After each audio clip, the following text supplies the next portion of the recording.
A long time ago in a galaxy far, far away.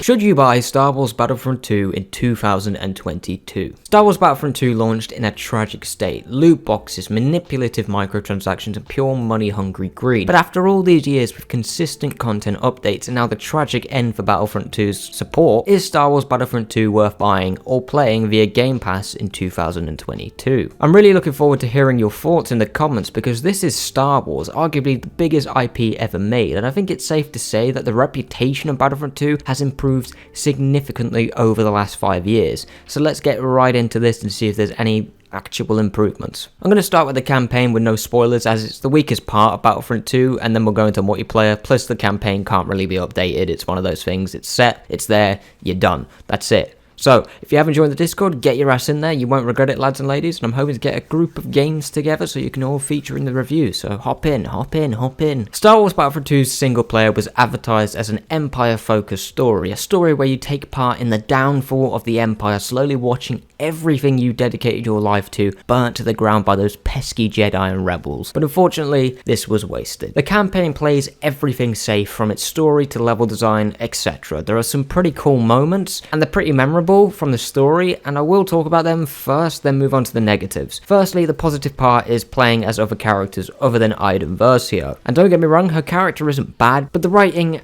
and just lack of creativity really drags her down, but because of that, it's the fan service moments that really stand out. And I won't spoil what moments happen, but they are really cool, but the gameplay leaves a lot to be desired. The other most memorable part of the campaign was watching from down below on a planet the Death Star blowing up. The one thing this story nailed was giving a new perspective on the downfall of the Emperor, and sure, we may have already seen that before, but it's cool seeing it in the game format, and that's really just cool. As much as I love the whole Jedi versus Sith deal, I think it's more interesting when we focus on characters that aren't the good versus bad all the time, so I was really looking forward to seeing what would be done with the story, but nothing kind of reaches that level again, unfortunately. I think that's why shows like The Mandalorian are so successful and made with passion and love, but focuses on characters that are a bit more interesting than your typical good versus bad guys, you know. Why do you think everyone likes Anakin? It's a character, it's not a, oh, you're really good, and then, oh, there's the really bad guys. I mean, there's elements of that, but the characters are a bit more in depth. However, there are some really cool missions like piloting through the rubble of the Death Star, taking on other pilots with the classic Star Wars sounds and atmosphere while screaming, "For the Empire!" The single player really works better when you try to get into it and roleplay, because the story just doesn't hold up and it's not going to carry it. So you've got to carry the story in your own head. I said a similar thing for Watch Dogs Legion, but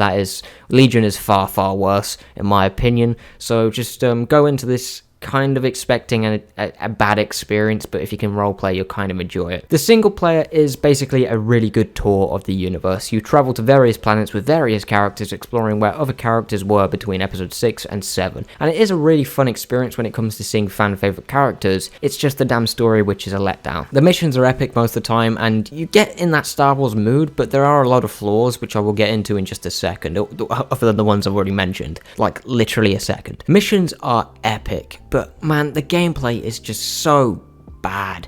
The AI is terrible. I've seen games from 2007 have better AI than this campaign. They just stand there letting you shoot them, and while sure, stormtroopers are pretty bad at aiming, rebels tend to be a bit better, so this is an L in terms of canon as well. The AI is vital to selling these epic moments. I really expected enemies to be running away from impossible odds while commanders rally the few soldiers ready to fight back, charging down against impossible odds, but nothing anywhere near that level of epic ever happens, unfortunately. You think, as the Empire watching the Death Star blow up, you'd have those few commanders really rallying everyone to keep going, but nothing like that ever happens. They just kind of stare and then say, well, that's it, GG everyone, let's go, it's time to go home, bye bye, and they all just dip. There's no real stakes to it after that. This is Star Wars, so you have so many creative opportunities to make this epic and powerful, but nah, let's just do the bare minimum, making the AI really dumb robots that walk into your bullets or lasers or rocket launchers.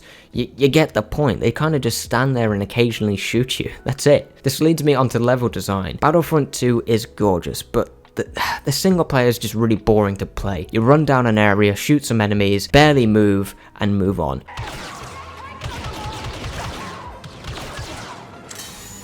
Nothing interesting ever really happens apart from 1 or 2 missions that ditch the usual gameplay loop for a pilot mission like I mentioned before. Guns all feel the same against the AI. That isn't an issue in the multiplayer, but you really don't need any brain cells to beat this single player, so there is no creative weapon combinations or interesting set pieces whatsoever. It's a very generic campaign, and I know some of you do enjoy it for what it is. Someone in our Discord mentioned they enjoyed it, and that's great. I'm happy for you, and it's a good time to remind everyone to check out other reviews, because this is just my opinion. Some random British dude in his room. I'm not a game designer. Anyway, on that note, I'd say, honestly, avoid the single player. If you're not into single player games, or you like really good single player games, it's really not worth playing, but it's the one thing the updates really cannot fix. But the multiplayer is a different story.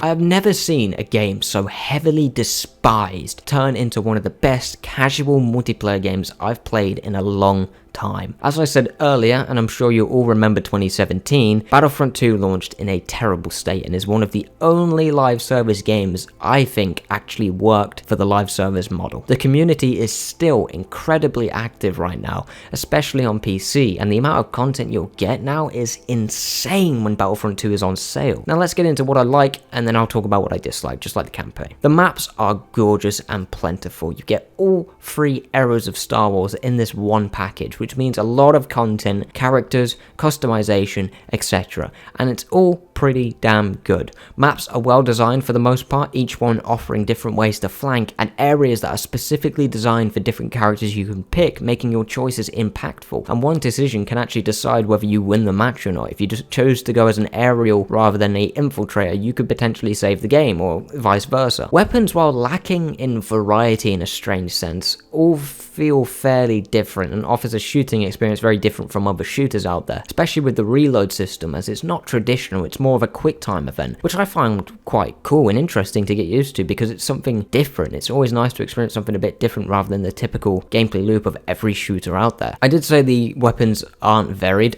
They are varied, but they do kind of all look the same and they sound the same in various bits, but you've got different options. So you assault, and then you've got recon. So it's basically Battlefield, and you have all these different weapons like snipers and stuff like that, but at the end of the day they're lasers. They shoot lasers. Teamwork is essential to win these games, because if you're on your own, you're going to get wiped, and weirdly enough, Battlefront 2 feels more like Battlefield than Battlefield these days. Which is mad to say, but that's how I feel about it. You also have a bunch of different abilities, which are unique to each character, all useful in their own little ways and offer a new experience anytime you choose to switch it up, and it's so nice to say that, because most shooters just usually give you a Semtex or a frag grenade or a throwing knife these days, and it's just awesome to have so much variety in your abilities, especially in the Star Wars universe. I had so much fun messing around with them. The sound design is just beautiful. Grenades sound meaty, pilots flying past you, blowing up your eardrums, and then that terrifying sound of a lightsaber sending shivers down your spine. It really is an almost perfect Star Wars experience when it comes to sound. You're really drawn in, and it's so easy to get invested, and I've wasted countless hours. It just blew me away. Customization is insane. Character skins, character abilities, unique to every option you have, and you're constantly unlocking new weapons and abilities. It reminds me of the old days of multiplayer where you actually unlock everything through gameplay. What a massive turnaround for a game originally designed to wipe your wallet clean of cash. You really can't get anything close to the experience you'll get from Battlefront 2 from many other games these days, and it really shows what actually giving a shit about your game can actually do, believe it or not. The community, as I said, is active and strong, and it's probably the best multiplayer Star Wars game ever made so far, after 4 long years of updates and patches, but it's not perfect, so let's talk negatives. If you've made it this far, I really appreciate you watching. I hope I'm helping you make a decision if you want to buy this game or not. Subscribe if you want more, and thank you to everyone that is supporting me. You absolute legends. 7,000 subscribers, that's insane. Now, there are not many negatives at all, but the biggest one right now is PC focus, because there is a game-breaking bug that is currently being fixed. But basically what it does is it makes everyone invincible. It's the 1 HP bug, and this only happened to me during the heroes versus villain game mode, but it is there, and I'm hoping it will be patched ASAP. And with the failure of Battlefield 2042, it's safe to say I think EA may decide to support Battlefront 2 slightly longer than expected, despite what they have said. Quick edit, they have actually fixed it as I was finishing finishing up this review, so that's fixed. So the biggest negative is no longer in the game, which is kind of mad, so sort of ignore everything I just said. Now, onto general negatives. These will be nitpicks, really, because I don't have a lot of negatives. I may be a bit biased because I'm actually really starting to enjoy Star Wars again. The lightsaber combat is, well, it's a bit shit. It's very floaty and not very impactful, and don't get me wrong, I'm not expecting Jedi Fallen Order levels of combat, but I do want an improvement in a potential sequel, because what we have isn't bad, but it's very lackluster and does turn into a lot of spamming and the occasional block, which isn't very stimulating, I guess you could say, in a weird sense. So it sucks. In my opinion, it sucks.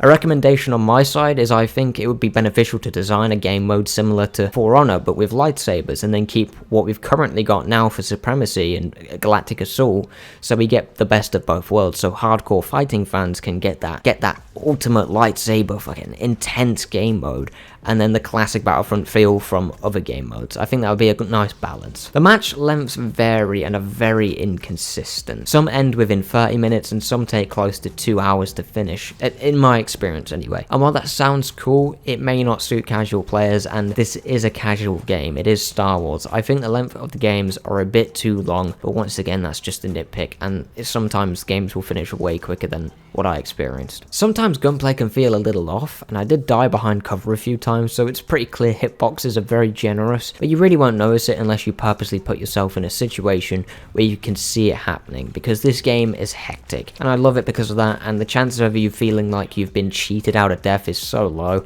because you've watched 7 other teammates die right in front of you, and you were just the next one. You were the cannon fodder, so I think that really works. And although, sure, it can be cheap, it is what it is. It's a casual Star Wars game. You're not coming in here expecting CSGO levels of balance, you know what I mean? Other than that, I really don't have any more negatives. Do you guys? Leave your comments down below. For me, this is the best multiplayer Star Wars game experience I've had since the original Battlefront 2. Do I wish you could fly between enemy ships like the original? Sure, but it's not a massive deal to me. Battlefront 2 is just incredible now, and I hate saying that because it's EA, but I have to give them credit where it's due. Battlefront 2 is incredible now. I do think you should give Star Wars Battlefront 2 a shot, whether that's buying it or playing it on Game Pass in 2022. Thank you for watching.